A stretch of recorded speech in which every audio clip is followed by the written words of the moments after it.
नमस्कार, मैं राकेश परमार और आप देख रहे हैं पूर्वांचल की बात। मित्रों, आज उत्तरांचल पूर्वांचल के एक बहुत बड़े कार्यक्रम में मैं आया था। ये हमारे बदरपुर विधानसभा में आयोजित था। इस कार्यक्रम में आज उत्तराखंड समाज के बहुत सारे लोगों से मिलने को मिला। देवभूमि उत्तराखंड, महादेव का निवास है उत्तराखंड, देवी देवताओं का निवास है उत्तराखंड, पूज्य माता गंगा का उद्गम स्थल है उत्तराखंड। सिर्फ उत्तराखंड हमारे देवी देवताओं को नहीं, अमृत के लिए भी माना जाता है और कहा जाता है कि अगर उत्तराखंड के मिट्टी को ही गले लगा लीजिएगा ना तो उसमें औषधीय गुण माना जाता है।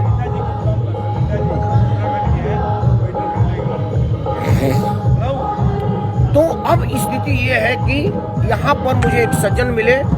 आप हैं उत्तराखंड से और गौ माता को राष्ट्र माता के रूप में अपने आप को बताते हैं और गाय के औषधीय गुण पर जो चर्चा इन्होंने कहा है, मैं चाहूंगा कि इनसे पूछे।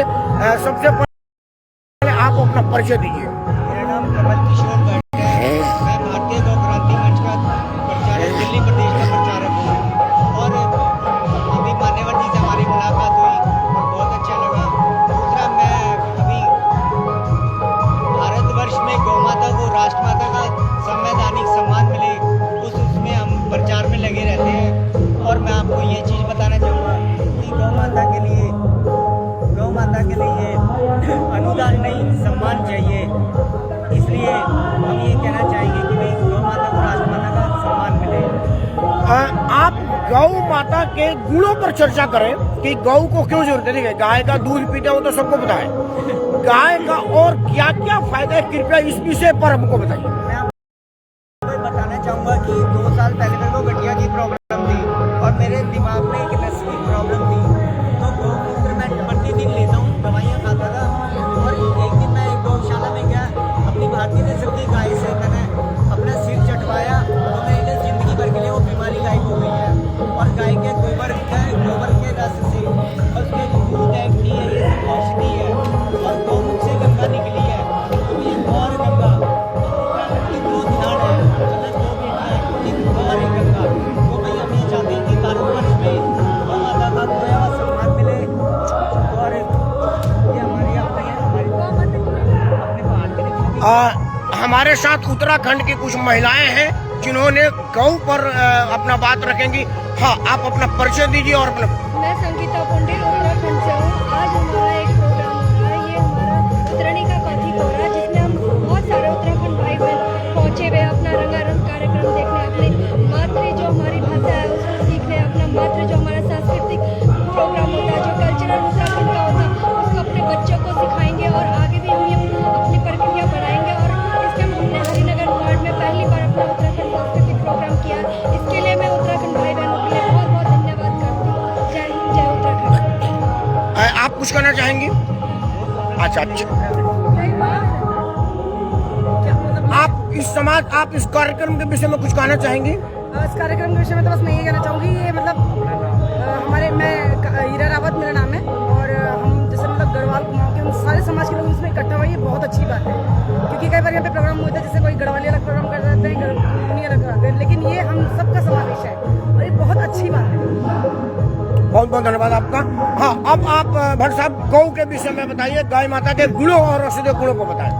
गाय के कुछ भी ले लो, पंचगव्य जो होता है, गाय का दूध, गाय का घी, गाय का गोबर, गौमूत्र, ये सब मिला के पंचगव्य होता है और ये औषधि है।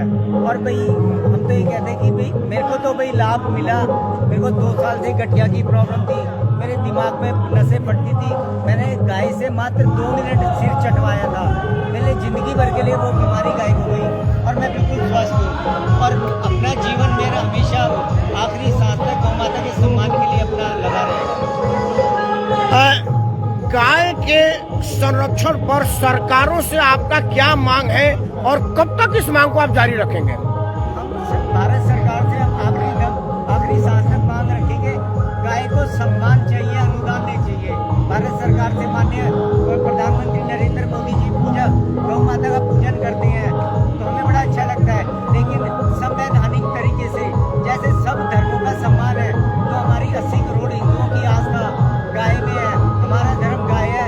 हमारी ये मांग है कि गौ माता को राष्ट्र माता का सम्मान मिले। सर आप अपना परिचय दें और इस विषय में कुछ कहना चाहेंगे? हमारा साहब गजेश सिंह भंडारी हैं, हम उत्तरांचल से बिलोंग करते हैं और यहीं सौरभ विहार जयपुर में रहते हैं। इस कार्यक्रम के विषय में कहिए जो आज आप लोगों ने आयोजित किया है। ये कार्यक्रम तो हम पिछले साल में करने वाले थे, लेकिन कोरोना के कारण हम नहीं कर पाए। तो हम लोगों ने जो भी इसके लिए सहयोग राशि इकट्ठा करी थी, हमने कोरोना थोड़ा कम हो जाएगा उसके बाद ये प्रोग्राम रखा जाएगा। तो पिछली बार भी हमने यही साई नीला करोड़ बुक करा था, तो इन्होंने भी उसी रेट में हमें इस बार परमिशन दी कि आप कर सकते हैं। चलिए, तो बहुत भव्य प्रोग्राम आप लोग कब से ये कार्यक्रम करते हैं? कितने दिन? ये बहुत साल से करते हैं हम। बहुत साल से करते हैं। लेकिन इसमें क्या क्या उद्देश्य होता है? कोई राजनीति है, सामाजिक है, या उत्तराखंड के समाज उत्थान के लिए सामाजिक अपने देश की अपने मतलब स्टेट की जो परंपरा होती है हमारी, वो लुप्त न हो जाए, संस्कृति को आगे बढ़ाने के लिए हम ये प्रोग्राम रखते हैं। एक चीज मैं बहुत बढ़िया देखा कि आपके यहाँ जो महिलाएं हैं वो उत्तराखंडी परिधान में है। आमतौर पर दिल्ली जैसे शहरों में लोग नहीं पहन पाते हैं, तो वो उस परिधान का संरक्षण, देखिए भाषा भूषा हाँ जी, हाँ जी। का एक बड़ा महत्व है। संस्कृति विलुप्त तो अगर करनी है तो आप किसी का भाषा भूषा सेलेक्ट कर लिए तो पहचान में नहीं आएगा। आदिवासी को पैंट पहना दीजिए तो पहचान में नहीं आएगा, तो लोग उसे बात नहीं करेंगे। इस पर आप लोगों ने बड़ा जोर दिया, तो क्या आपने कहा था कि आप उत्तराखंडी परिधान में आइए, या महिलाओं ने स्वयं आना पसंद किया? स्वयं हमारे गांव में भी समूह बने हुए हैं, वहाँ भी ग्राम पंचायत में लोग अपने पहनाव से सांस्कृतिक कार्यक्रम देते हैं, और उसी ढांचे में यहाँ भी देशों में भी लोग, चाहे दिल्ली में रहें, कलकत्ता में रहें, बम्बई में रहें, लेकिन हम लोगों का ये परंपरा के हिसाब से जो प्रोग्राम होते हैं अपने ही वेशभूषा में करते हैं। नहीं, शादी उदी में तो मैं कई बार उत्तराखंड के समाज में गया हूँ, तो देखता हूँ कि वो लोग ऐसे करके आते हैं पूजा पाठ। तो मतलब आप लोग ऑक्सेशनल करते हैं, मतलब पूजा पाठ वगैरह हो तो इस तरह का कार्यक्रम करते हैं, नहीं तो आमतौर पर कोई आम समाज जैसे रहते हैं। आम समाज जैसा रहता है। ठीक है, अब जरा गाय समाज पर विषय में गौ रक्षण पर कुछ बताएं। हाँ जी, हाँ जी। गौ रक्षा तो हमें बहुत पहले, क्योंकि वो हमारी माता है, उसकी सुरक्षा करना हमारा धर्म है, हिंदू का। अब थे ये गौ संरक्षण पर जो चर्चा हो रही थी। मैं समझ रहा हूँ कि इनका एक बड़ा स्लोगन का अनुदान नहीं सम्मान चाहिए, तो आपका सम्मान ये है कि गाय का सम्मान करिए और गाय पर। जय हिंद, जय।